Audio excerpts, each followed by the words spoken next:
Meus queridos e amados irmãos, a paz do Senhor Jesus Cristo a todos. Para nós é uma grata satisfação, mais uma vez, estarmos com os nossos queridos e amados irmãos para mais um vídeo, estudando sobre a limpeza da alma.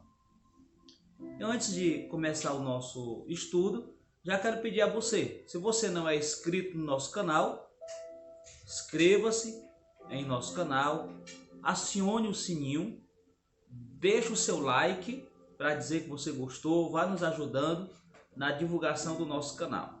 Esse canal, ele tem o objetivo principal de abençoar a sua vida através de uma palavra. Sabemos que existem muitos canais, muitos homens de Deus, mulheres de Deus, que têm os seus canais, que ministram a palavra de Deus. E nós somos mais uma opção para você. Que Deus possa te abençoar poderosamente. Shalom. E vamos dar início ao nosso estudo deste dia. Nós queremos começar com o Salmo de número 139. Senhor, Tu me sondas, Tu me conheces. A partir desse momento, desse conhecer e desse sondar de Deus, nós entendemos então a clara bondade e misericórdia do Senhor nosso Deus. E eu creio, meus queridos, que o Senhor Deus, Ele tem sido muito bom conosco, tem sido maravilhoso. E mais uma vez eu quero repetir para os irmãos e dizer que esse material ele é extraído das redes sociais ou extraído do site, do Google. Não sei quem é o autor dele, mas uma vez que ele está disponível, nós temos a liberdade de usá-lo. É claro que ele tem a sua forma e nós estamos tentando trazer as nossas adaptações, mas tentando trazer sempre o melhor para a glória do nosso Deus. Mas, diante disso, queremos iniciar sobre essa questão da limpeza da alma, começando o seguinte: Deus, Ele sabe de todas as coisas. Salmo 139, Tu me conheces, Tu me sondas. Existem muitas especulações, irmãos, sobre este assunto, e ele tem sido aplicado de várias maneiras, e maneiras muitas vezes erradas. O que nós veremos aqui é um estudo sobre a cura do nosso interior, mediante a palavra de Deus. Quando falamos sobre cura interior, falamos sobre limpeza da alma. É aquela casa que você compra e que você precisa pegar essa casa, limpar, varrer, não é verdade? Lavar essa casa, tirar tudo aquilo que não serve para que ela possa ser habitável.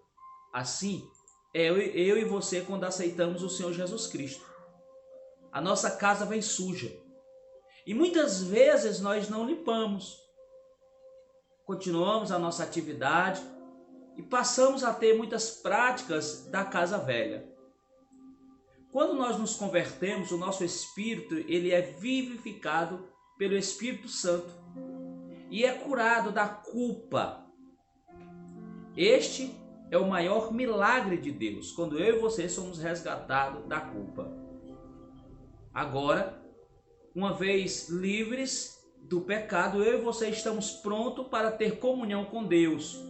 Mas ficam as feridas, as lembranças, os traumas e tudo o que nós vivemos, todas as lembranças de quando nós vivíamos na prática do pecado.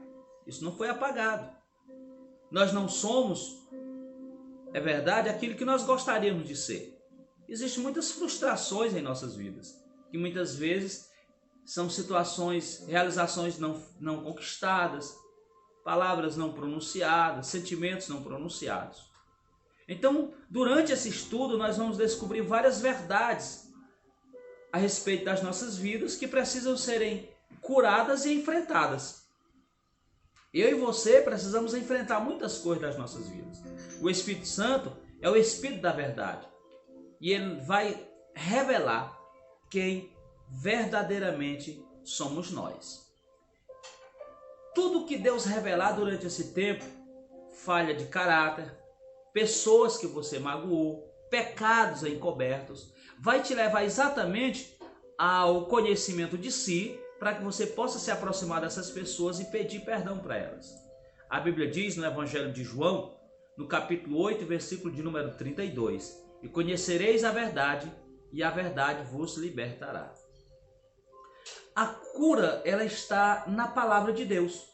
E aí nós devemos ter fé e não subestimar ou substituir o poder de Deus. Ele pode mudar tudo. Ele pode curar todas as pessoas. O próprio Cristo diz: examinais as Escrituras, porque julgais nela ter a vida eterna. O apóstolo vai nos falar que a palavra, ela é como água, ela lava. Então eu e vocês seremos lavados pela palavra. Mas diante disso, talvez você traga a seguinte indagação: pastor, eu já sou um servo de Deus, eu já aceitei a Jesus como o Senhor da minha vida, como meu Salvador, mas será que eu preciso de cura da alma, de limpeza da minha alma? Será que eu preciso fazer uma faxina na minha vida? Eu posso lhe afirmar que todos nós, em dado momento das nossas vidas, precisamos fazer esta limpeza. Então eu começo fazendo a pergunta que talvez você iria me fazer: quem precisa da limpeza da alma? Vamos lá. Primeiramente, se identifique com essa pergunta. Você se aceita como você é? Aparência, limitações, cor, sexo, casado, solteiro, situação econômica, ou usa de vários artifícios para tentar mudar? Porque nós vivemos na geração da inconformidade. Você concorda comigo? Quem tem um cabelo liso quer estirar. Quem tem um cabelo estirado quer deixar ele crespo. Quem tem um cabelo longo quer deixar curto. Quem tem um cabelo curto quer deixar longo. Muitas vezes quem é um pouco cheio quer ficar fino, quem é fino quer ficar cheio. E nós acabamos então vendo que nós somos visitados por inconformações. Então, quem precisa de limpeza? Aí já disse, se você está satisfeito com você, se você não está, por exemplo, se você não gosta de você mesmo, você vai conseguir gostar dos outros? Porque geralmente a pessoa, quando ela não consegue gostar, a pessoa insatisfeita, ela não consegue gostar dela. E claro, ela não vai conseguir gostar do outro também. É impossível agradar uma pessoa se esta pessoa não está contente consigo mesmo. Você já prestou atenção que a pessoa que ela não gosta do outro, ela está sempre inconformada, ela está sempre reclamando? Então é aquela questão, você está satisfeito com você mesmo? Porque tem pessoas que ela reclama de tudo, ela reclama do vento, ela reclama do armador que está fazendo zoada, ela reclama de alguém que passou na rua, ela reclama do camarada que passou vendendo e falou mais alto. Então ela está sempre insatisfeita. Então você agradar uma pessoa dessa é complicado. Se você fosse desenhar a si mesmo, de que maneira você se desenharia? Então aqui eu estou trabalhando para você dentro da questão de aceitar como você é. Eu não sei se você lembra de um quadro que passa no SBT, do programa de uma jovem chamada Eliana, que ela tem um quadro que ela pega uma pessoa que ela está insatisfeita, aquela pessoa que está feia, maltrapilha, que está, vamos dizer assim, aos seus olhos ridícula à sociedade, e ela traz essa pessoa para o auditório. Claro que tudo isso é um merchan, um comércio, claro, pelo menos está fazendo alguma coisa.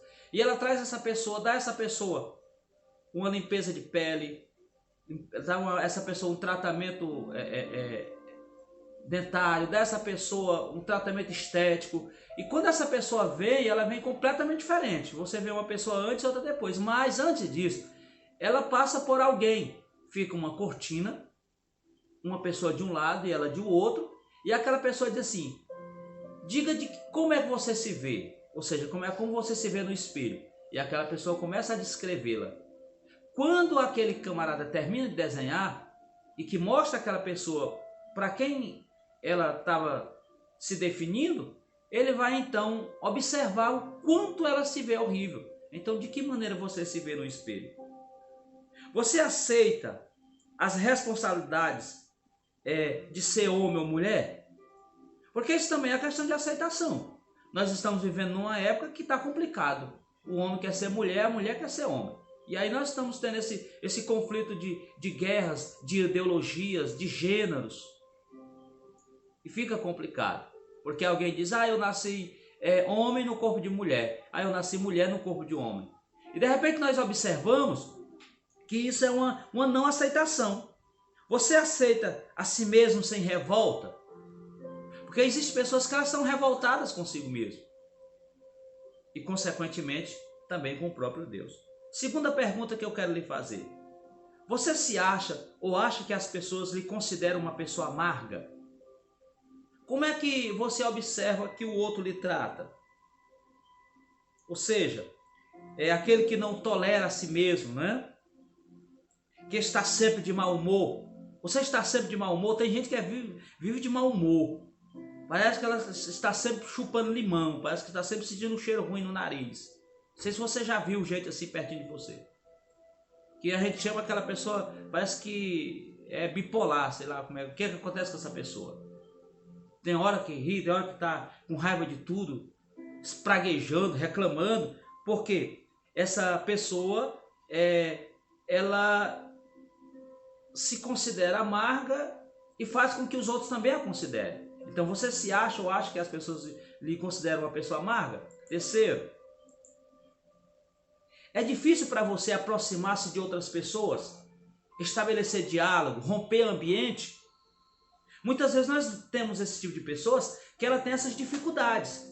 Mas eu não aceitei Jesus. Entendo que nós estamos falando de uma pessoa que aceitou Jesus ou que não aceitou Jesus e que ela precisa ser tratada. Ela precisa ser trabalhada, como eu, como você que está aqui a me ouvir. Então, é difícil para você se aproximar de outras pessoas, estabelecer diálogo, romper ambiente, ou seja, porque existe o medo de rejeição. Às vezes a pessoa ela não se aproxima porque ela tem medo de ser rejeitada. Ser rejeitada pelo falar, pelos trejeitos que a pessoa tem, pela forma de se vestir. Tem aquela pessoa que ela é deselegante, tem aquela pessoa que ela é elegante. Timidez. Não é? Aquelas pessoas tímidas que elas se escondem, estão sempre atrás do outro, estão sempre atrás de alguma coisa para que ninguém possa notá-la. Aquela pessoa que está sempre de cabeça baixa, que nós chamamos a pessoa, o tímido mesmo, né? Esconde-se do seu verdadeiro eu. E isso pode também demonstrar um estado de carência, ou então um complexo de inferioridade. Ou essa pessoa é carente, precisa de atenção, ou ela tem um complexo de inferioridade. Tem pessoas que são assim. Tem pessoas que ela está sempre acabando com ela mesma, se detonando, se destruindo, se autodestruindo. Né? Essa pessoa faz isso porque não tem uma boa estima, está triste consigo mesmo, porque é difícil para ela se aproximar de outras pessoas. Né? Aí, um quarto ponto. Você está sempre na defensiva ou sempre no ataque? Desconfia de todos? Porque tem gente que está sempre na defensiva ou está sempre atacando. Aí veja a situação. São pessoas que aceitaram Jesus, mas estão precisando ainda de uma transformação. Por que ela está sempre na defesa? Ou no ataque? Ou desconfia de todos? Primeiro, desconfia por ficar na defensiva. Ou desconfia para poder atacar. Ou não se abre para um relacionamento. É aquela pessoa que não se permite. Ela acha que ela foi feita para ficar solteira, que ninguém pode se aproximar dela, que ela foi feita para ficar sozinha. Então essa pessoa, ela acaba se tornando uma pessoa ferina.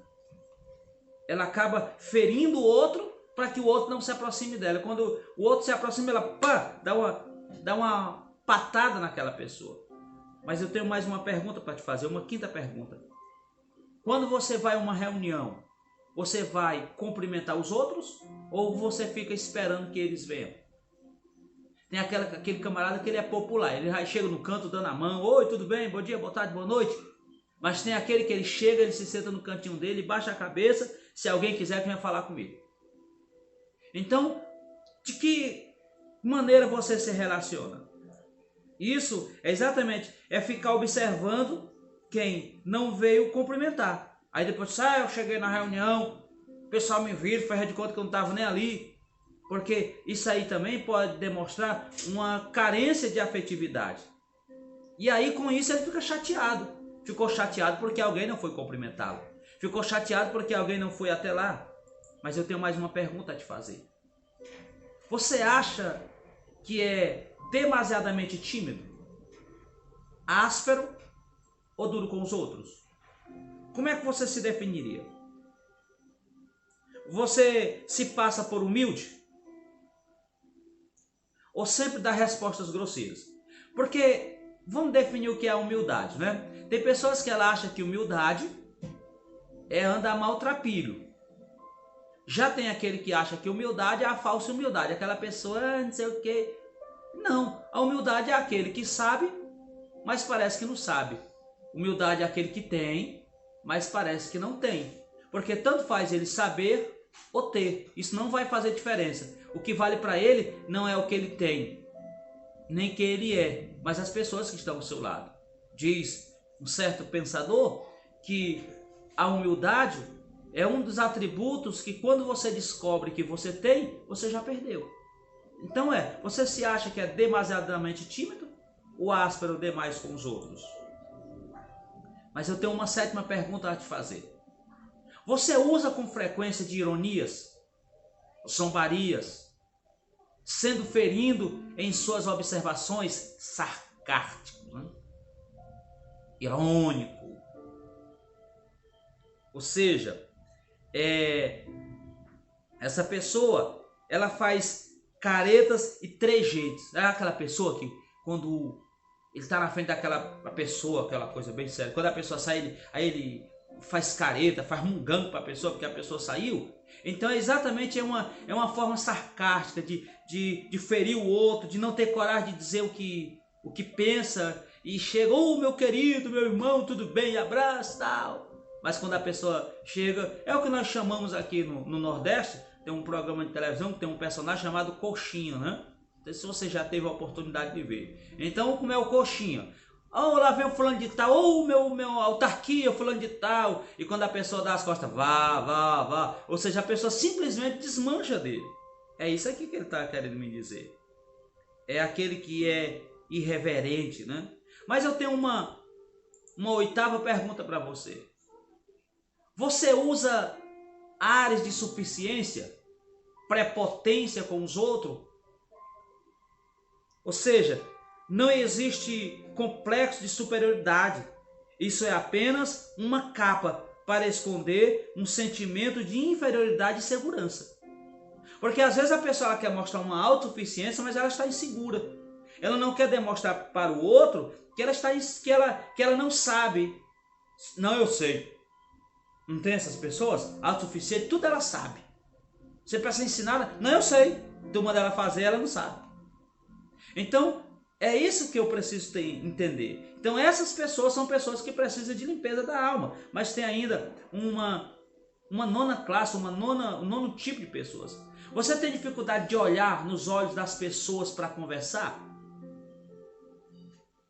Quando a gente não consegue olhar no olho do outro, demonstra alguém que nós não podemos confiar. A gente olha no olho do camarada, no olhão dele, saber realmente quem ele é. Então, isso é medo de se expor. Ou pode estar escondendo algo. Ou não quer se expor, ou está escondendo alguma coisa. Quando você não consegue encarar o outro, alguma coisa está errada. Você já prestou atenção? É igual o filho da gente. O filho da gente, quando ele erra, que você pergunta, ele baixa logo a cabeça. Fulano fez isso, aí ele a cabeça bate, não. Mas quando ele não fez, ele olha e fez não. Te olha, te encara de frente. Por quê? Ele tem convicção de que ele não fez. Ou seja, então ele não vai ter dificuldade para olhar nos olhos e conversar e dizer não fiz. É aquela questão da defesa primária. O que é a defesa primária? O menino, quando ele começa ao entendimento da vida, que ele derruba um objeto e que ele quebra, ele chega logo na defesa primária. Não fui eu. Ou seja, ele está se defendendo por que ele fez. Mas eu tenho uma décima pergunta para ti. Você faz caretas? Trejeitos ao conversar? É hipócrita? Superficial? Ou seja, é fermento, máscara para impressionar? Essa questão de hipócrita é ator. Na verdade, lá quando Jesus falava hipócritas e fariseus, estava dizendo que aqueles camaradas eram atores. Pessoas que estão encenando. Pessoas que estão mentindo. E muitas vezes essas pessoas que são atores ou hipócritas, eles encenam tão bem que você não sabe quando ele está dizendo a verdade. Conta-se a história de as pessoas, elas foram a um teatro para ouvir uma peça e de repente o teatro começou a pegar fogo. E alguém pegou um dos melhores atores que ele disse, vai lá e diz para o povo que o teatro está pegando fogo, mas diga assim com muita calma para que as pessoas não saiam alvoroçadas. E ele chegou lá, bem calmamente, gente, vamos, o teatro está pegando fogo. E as pessoas começaram a rir. E ele começou a ficar preocupado, mais incisivo, disse, o teatro está pegando fogo. E de repente, o que aconteceu? Quando as pessoas perceberam que o teatro já realmente estava pegando fogo, era tarde. Muitos conseguiram escapar, porque ele foi um bom ator. Mas eu tenho mais uma pergunta para você. Você acha que as tarefas que os outros fazem são sempre as mais importantes do que as suas? Tem gente assim? Que tudo do outro é melhor. Rapaz, é porque o fulano, para ele é sempre o melhor. Para mim fica a parte mais difícil. Não adianta, irmão. O camarada que ele mal aprendeu a ler e escrever, mandar ele fazer uma monografia. Ele não vai conseguir fazer. Ele não sabe o espaço, ele não sabe as metragens, ele não sabe nada. Mas se você mandar ele fazer algo que ele sabe, vai ser bom. Então, é essa questão. Nunca está contente com o que faz. Se acha sem valor. Porque, as pessoas, elas estão me desvalorizando. Então, esses são os tipos de pessoas que precisam de cura interior. Aí eu quero lhe fazer uma pergunta. Você se identificou em alguma dessas pessoas?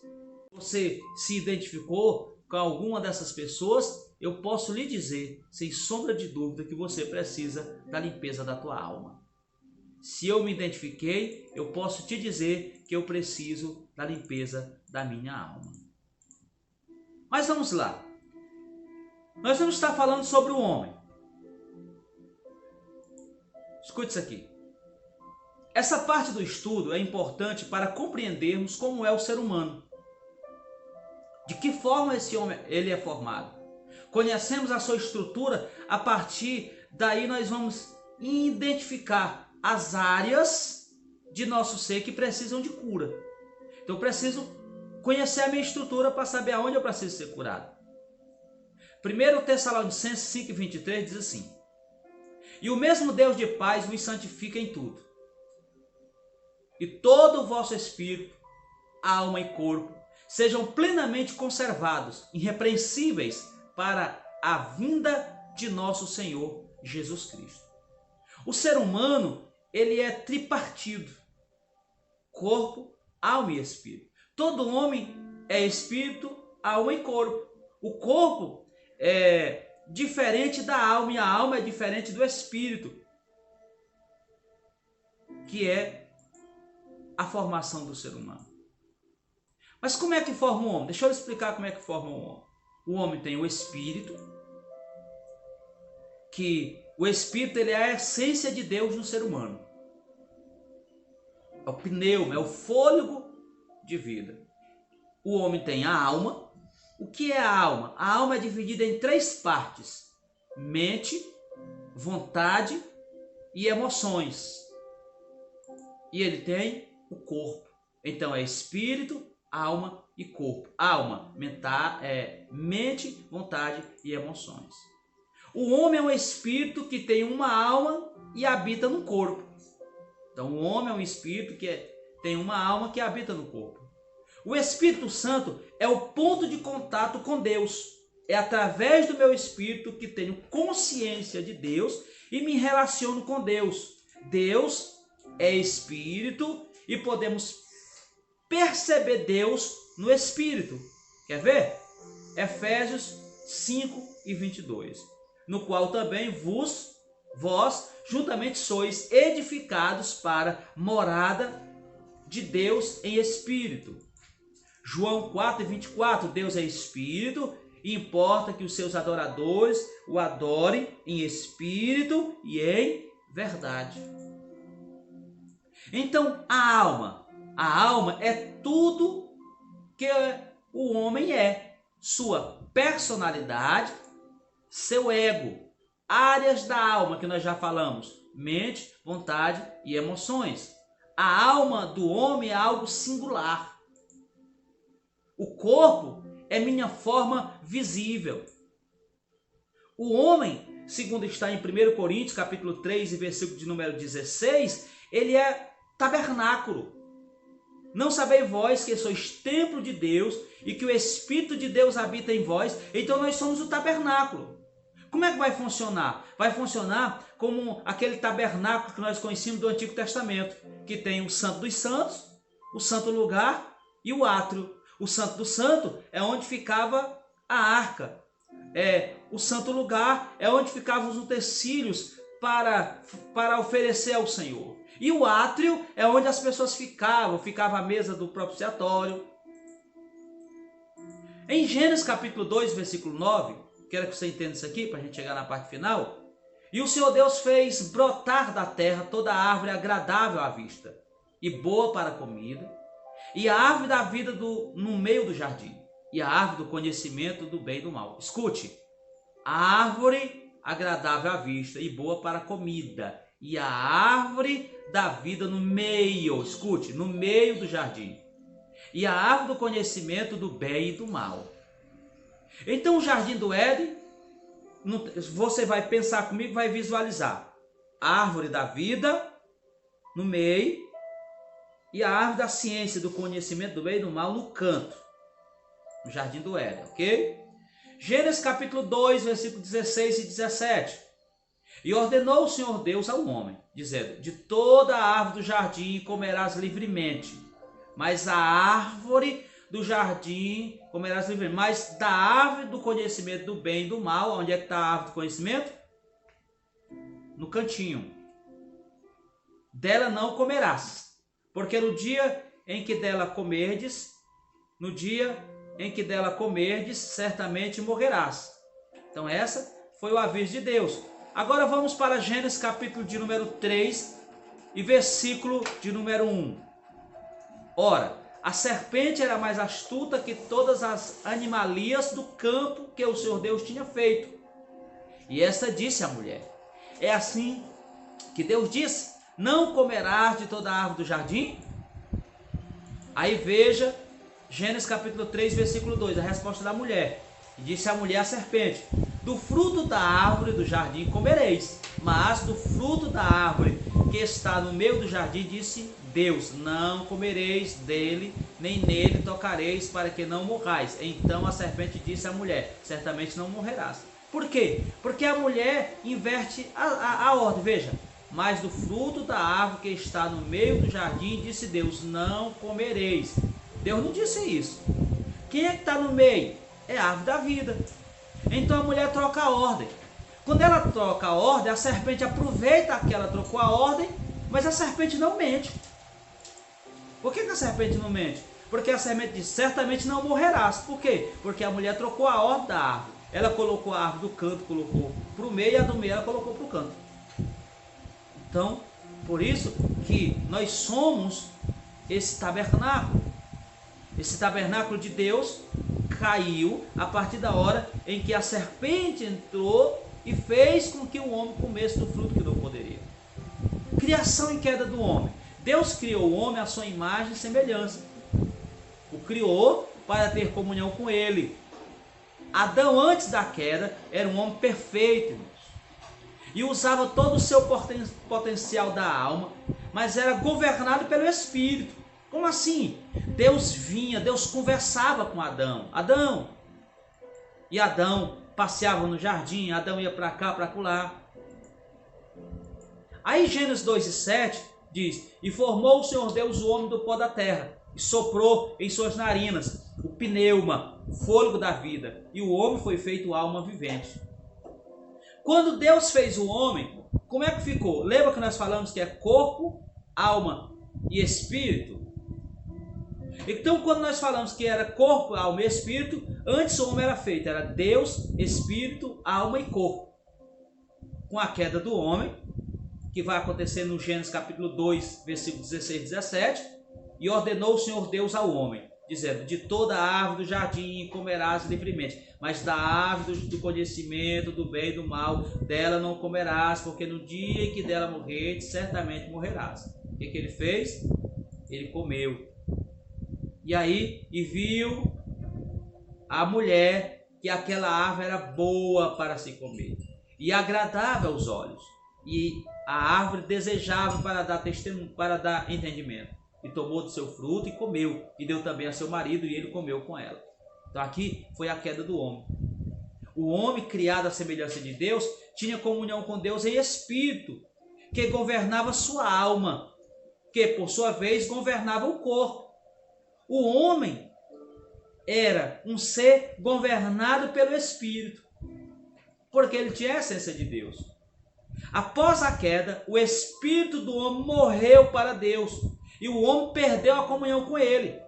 O homem passou a ser governado por sua alma, ou seja, ele tira a essência do espírito. O espírito se extingue. Aí fica agora ele sendo governado pelo seu estado de emoção. E aí o espírito não no sentido de comunhão, mas no sentido de vida, vai extinguir. O homem perde agora a sua comunhão. A pior enfermidade é a enfermidade do espírito. É o pecado do homem. Ao nos convertermos, ficamos livres da culpa do pecado, mas não das consequências. Por isso nós estamos trabalhando sobre isso aqui. Das consequências do pecado e das marcas que o pecado criou na nossa alma. Por exemplo, na mente, lembranças desagradáveis, fortalezas, insegurança, medo, amargura, sentimento de culpa. Na vontade, inconstância, falta de iniciativa, indecisão, procrastinação, que é jogar as coisas para frente, obstinação, medo de fracassar, derrotismo, vontade frouxa, falta acabativa, você não consegue acabar nada. O corpo sofre as consequências das enfermidades da alma.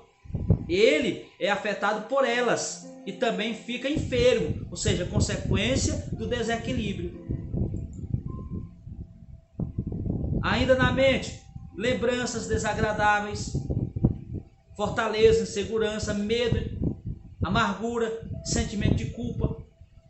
Veja, na vontade, inconstância, falta de iniciativa. Então, é muito interessante, irmãos. Deu para vocês compreenderem nesse nosso primeiro ponto, nessa iniciativa que nós temos na limpeza da alma, que você possa pensar sobre este assunto, que nós devemos estarmos voltando logo mais. Essa é a primeira parte. Peço que você ouça com atenção esta palavra, que você possa se identificar com aquilo que o Senhor nosso Deus falou ao teu coração e ao meu coração. Te peço que você deixe o seu like, faça a sua inscrição, se você não é inscrito no nosso canal. E que Deus te abençoe. Senhor Deus e Pai, eu quero te pedir da tua graça e da tua misericórdia sobre a vida de cada servo do Senhor e serva do Senhor que acompanhou esta palavra sobre a limpeza da alma. Que esta palavra tenha servido ao seu coração e que ele seja, Senhor, restaurado para a glória do teu nome. Assim te peço e te louvo em nome de Jesus. Que Deus te abençoe e não esqueça, foco sempre na fé.